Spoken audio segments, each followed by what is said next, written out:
world of football is, I wouldn't say it's normal, because all of a sudden... It's never been normal, is it? It's absolutely bonkers. I am joining you live from my bar. Oh, wow. That potentially could be worth it for 30 goals a season. Hello, my name is Roshan, Narayan, and thank you for joining us on IN20. IN20 is the name of the show. Catch all the talking points on Instagram, Twitter, and Facebook page, because Danny says a lot of things ahead of time, and that's why we can prove it. We have said a lot of things ahead of time before the bigger players say that. Danny, you deserve all the credit. You know, it comes your way. And something which you spoke about many a year ago was the power of the Premier League. It's before the show started. We were just having a casual conversation when you were here in Malaysia. And the topic right now was that whole fiasco in South America, Brazil versus Argentina. The law enforcement takes to the pitch. And then all of a sudden you've got this whole, the butterfly effect back in England when the players are banned by FIFA. But then the Premier League says, nope, they are playing. And guess what FIFA did? They backed down. That's ridiculous. I cannot remember a point in time where FIFA was completely just blown out of the picture and said, listen, we're going to do what we want to do. You listen to us. That's ridiculous here, Danny. Yeah, it is. I mean, there was so much confusion over what was going to happen, what wasn't going to happen, whether you had to quarantine. Of course, a lot of the players were having to expect a quarantine when they came back into the UK as well. And there was a big fear that they were going to miss sort of 10 days worth of football. And that meant they'd miss 2 or 3 games. So that was an English government sort of banning them to start with. And then obviously FIFA got involved. It was a shambles from the very, very beginning. Thankfully, I think in the end, common sense prevailed. We go back to Premier League footballers were asked to continue playing through the pandemic when everyone else was furloughed, when everybody else was told to stay at home. Football was the first thing to get up and running. Footballers were being tested left, right, and centre. You know, they've had so many tests, they've had so many swabs, you know, in the back of their throat, but their nose, they've probably got no nasal passages left. They've been tested that much. Elite athletes, all sorts of elite athletes have been able to travel all over the world completely throughout the pandemic because they've been in bubbles, you know, and the testing regime is different to everybody else. And if whether people like that or not, that's been the case. And sport has kept going because of that. So suddenly to say, well, look, you know, these players that are going from the UK to going wherever they're going to go into a bubble, be tested on a daily basis, and then you come back and you can't come into that country because you're on a red list and go to that. Government ministers have been able to do it. FIFA did it. You know, let's look at the Euros. Exemptions were made, so all the UEFA officials, don't forget, could come into Wembley, you know, and watch that. There was obviously talk about the Champions League. Tom Cruise was at Wembley. Yeah, of course. So there have been lots of exceptions made for special circumstances. And I think, you know, if you want footballers to perform and to play at the top level and to all the money that comes from, you know, the TV revenues and everything else, merchandise and all those types of things, you have to bend the rules a little bit. And thankfully, in the end, that's what's happened. But yeah, I mean, massive confusion up until, you know, the day before managers were picking their teams. So just one question on this. In order to make money via football, which is what it's all about, the safety of the people can be put, you know, as an afterthought. That's what it be. Yeah, but you're looking at how many players? You're looking at 5 people travelling. There are still pilots travelling. There are still, and these players are in the most protected bubbles of all because everybody in that regime is being tested. You know, proper testing regularly. So if one person gets it, they get shut down immediately.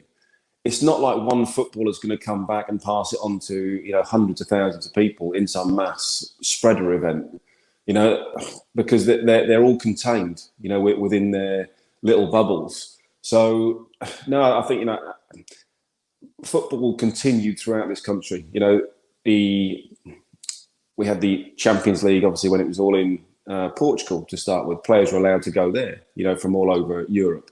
So football has continued, and football has been pretty good at controlling any mini outbreaks. Football's been very, very good at controlling it. And it's only, I would suggest it's only been passed on within that bubble. It's not got into the wider community. So again, I think, you have to give, if you're going to expect them to go and play and continue to play during a pandemic, you can't suddenly turn around and say, oh, sorry, now we're going to ban you for playing or for traveling. Just it didn't seem right to me.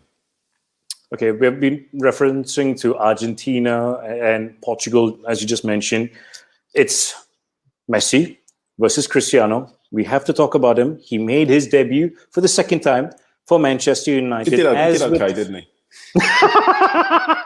Yeah, I think he was a bit, rough around the edges. But the amount of tape that was... I was expecting a hat-trick. Didn't do that well. Okay, those 2 goals. First off, typical Portuguese goal. The second one, finesse and power. No pace. He's 36 years old, but he went toe-to-toe with his defenders from Newcastle. And I can't remember somebody having an effect like this, similar to maybe like Wayne Rooney for Manchester United when he scored that hat-trick against Fenerbahce, and Cristiano against Bolton. Zlatan did pretty well when he came into Manchester United. Similar sort of age. And I've said all along, I think Ronaldo's one of the greatest goal scorers of all time. He's an incredible player. The argument will always be who is better. Pele, Messi, Ronaldo, Maradona. Whoever you want to throw into that. There's an argument to be had either way, and people have different opinions. But undoubtedly, he's up there in that mix as one of the greatest goal scorers of all time. He's given everybody a lift, not just on the pitch, but off the pitch.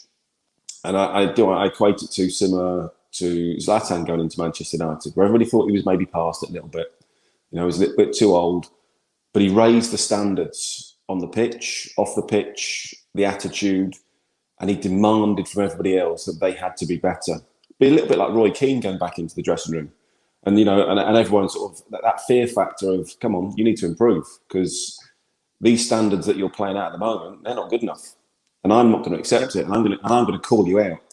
So I think he will have a huge lift, not just on the pitch for what he offers, but around the training ground, the professionalism that he's got, the way that he looks after himself. There was one story that came out over the weekend when he was at Real Madrid, that, went for an ice bath at, 4:00 in the morning when they got back to the training ground where everyone else was going home.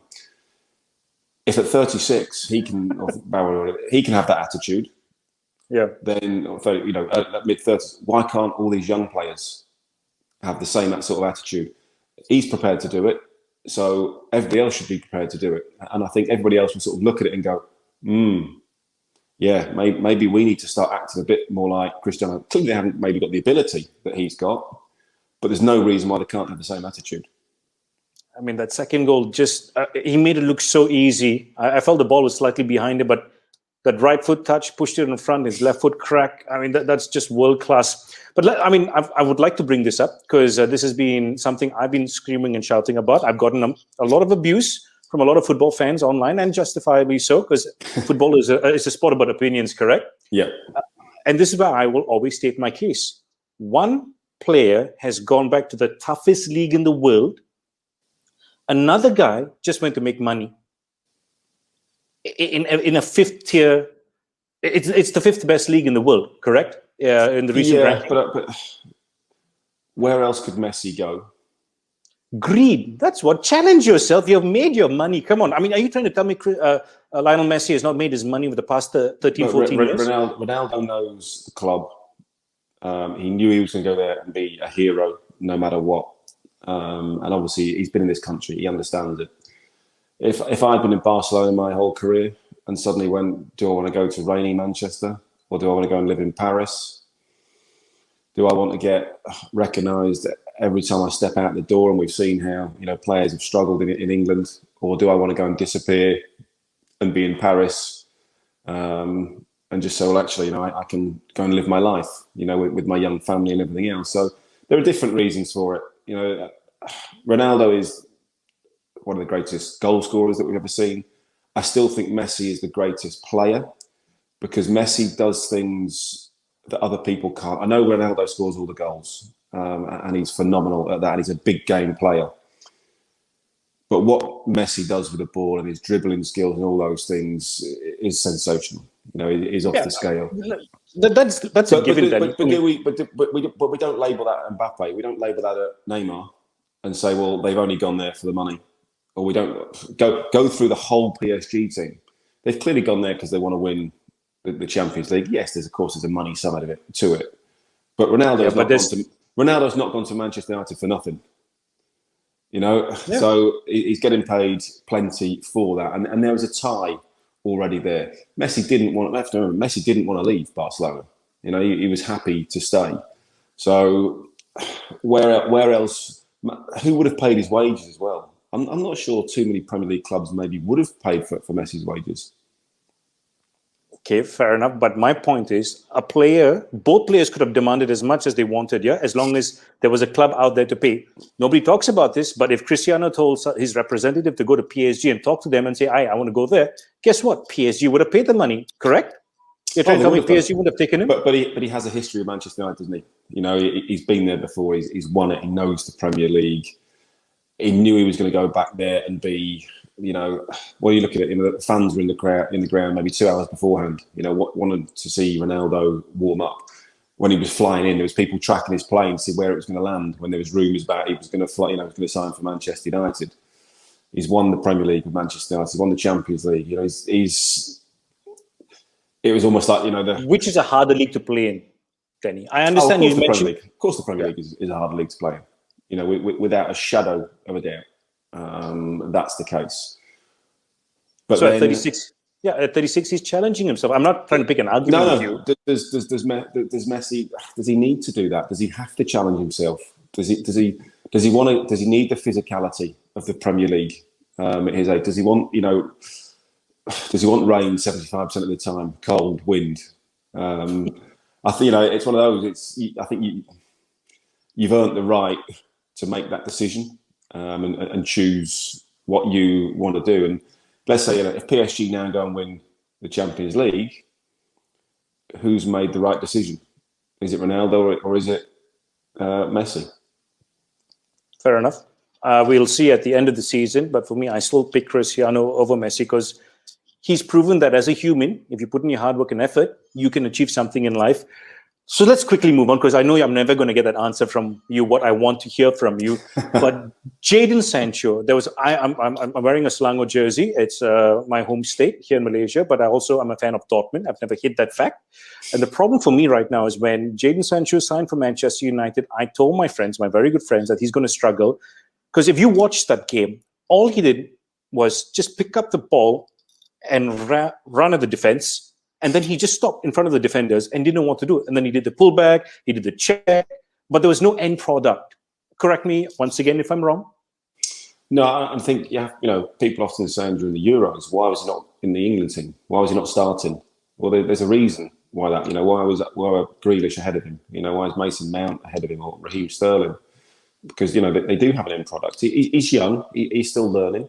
No doubt he obviously had a fantastic impact at Dortmund, where, you know, maybe the games are a little bit easier than the Premier League. Maybe not as easy as Liga. You know, I'm talking about, you know, where Messi went.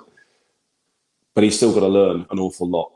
You know, there are some difficult games. There are no easy games in the Premier League. You know, you come up against Newcastle, Burnley, Brighton, you know, whoever it might be, Watford. They're tough. They're physically demanding. Teams will not give you a minute. So he's got to learn. And I think the biggest concern of Ronaldo signing is does Sancho play week in, week out? Because I think Mason Greenwood is a fantastic talent. Yep. Mason Greenwood is one of the best finishers. In fact, until Ronaldo arrived, was probably the best finisher at Manchester United. Okay, he's been eclipsed by Ronaldo. But Ronaldo's going to play. I think Mason Greenwood should play because I think he's an absolute outstanding talent. And I love the way that he comes in off the right-hand side. He's got left foot, right foot. So now where does Sancho fit in? You know, you've got Rashford, you've got Martial. You know, you've got all these other players vying for a similar sort of position. So he's going to have to prove it. You know, he's going to have to go out there and, as Cristiano did, you know, in his early days, when he was all flicked and tricked, when he first came to Manchester United, he worked really hard on improving his end product. And that's what Sancho's got to do. He's got to look at Ronaldo and learn from that and try and emulate what he did. Not to the standard, obviously, but have the same work ethic to improve. just keep it simple. Put in a cross first. Just do something simple first, and then do your little jiggly wiggly sessions. You go back to the old adage. Simplicity in football is genius. It's about making the right decisions at the right time. See it, do it. If you see a pass, make it, and then go and get another one. I think players, especially the young players that want to dribble, overcomplicate it. They try and show what they can do every single time. It's like, look, I've got the ball. I'm going to do what Messi does. I'm going to beat 3 or 4 players, and play a little nutmeg and create a goal. You can't do that every single time. You just have to keep it simple and be efficient and be good. And then when you got those odd moments, then you shine. And that's exactly what Ronaldo does now. He's not brilliant for 90 minutes. He's very, very good. He's very, very efficient. But in those 3 or 4 real moments, he's exceptional where he puts in the back of the net.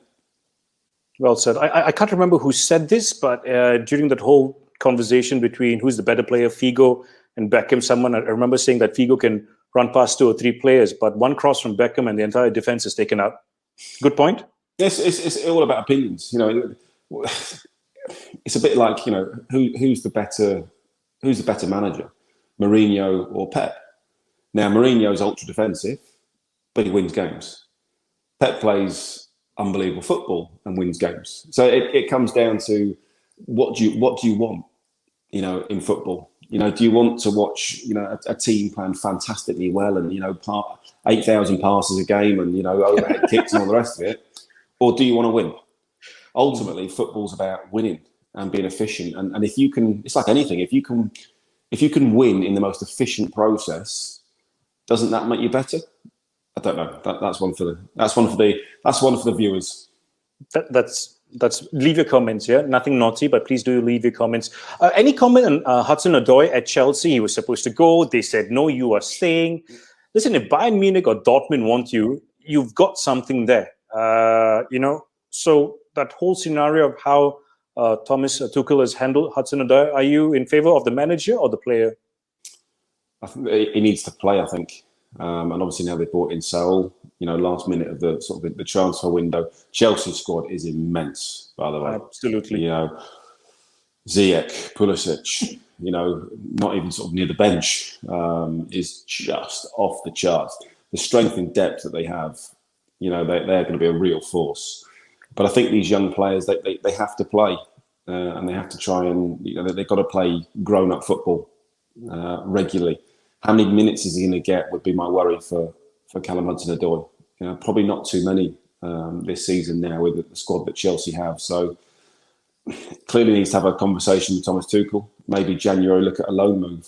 And even if he has to step down or sideways or, just do something, you have to play. Because if you don't, there'll be a younger player coming through the ranks at Chelsea or another club that suddenly eclipses you, that is playing. And all of a sudden, you can get left behind very, very quickly. Okay, very, very quickly. Leeds versus Liverpool.